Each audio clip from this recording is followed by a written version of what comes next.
Hi, we're going to continue in our series with MLA formatting in Microsoft Word.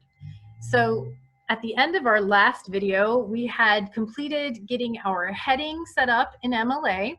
We had made sure that all of our line spacing, font choices, and alignment was all correct.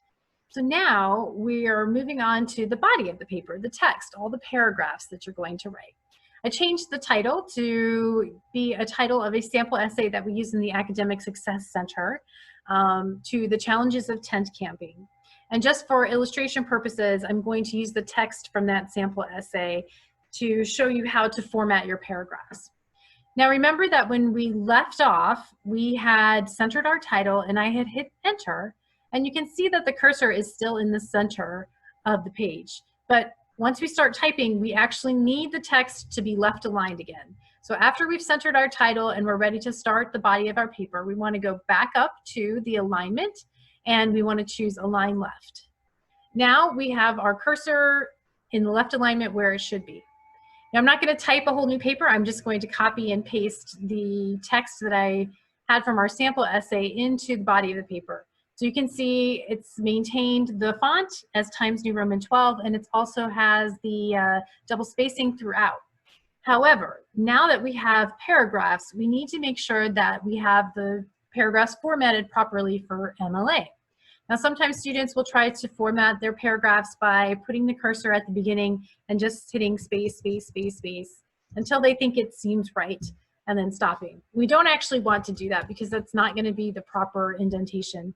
You can use the tab button to automatically indent your paragraph, and that's going to get you with an indentation that's correct, but the problem is you will have to do that for every single paragraph. So it's okay to do it that way, but there's actually an easier way to make sure that every single paragraph that you write in the paper from the beginning is indented properly. So how do we do that? Well, because we already have text in the paper, I'm going to highlight all of the text. And we're going to go back into the menu that we were in earlier. Underneath the alignment and spacing selections where it says paragraph, we're going to click the arrow to open up the paragraph settings menu. And so now we're back in this menu that we were at before, where it shows our double spacing, our left align. We got rid of the spacing after, so that's set to 0. All of that's good. But now what you can do is you can go to the indentation section, and under special, if you click on the little arrow, it will open a drop-down menu. And for our body paragraphs, we want the first line of every body paragraph to be indented. So if we select that, it should automatically, according to the standard settings, indent each paragraph by ½ inch. So we have first line by 0.5 inches. Now all we have to do is hit OK. So if you watch the highlighted text here, you'll be able to see that change take place. And so not only did it indent the first paragraph, but the second paragraph that I had also copied and pasted. When you select that first line indentation, what happens is when you get to the end of your paragraph and you're ready to start the next one, you hit enter. And that tells the program, it tells Word, hey, I'm done with this paragraph, I'm going to start a new one.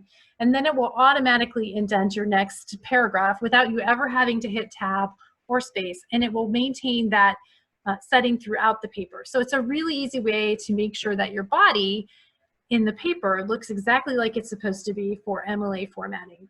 So right now, we essentially have all of the basics of MLA formatting. We have our 1-inch margin, we have our heading and page numbers, we've got our heading in the paper, we've got our title centered, and we have our paragraphs all properly indented on the first line.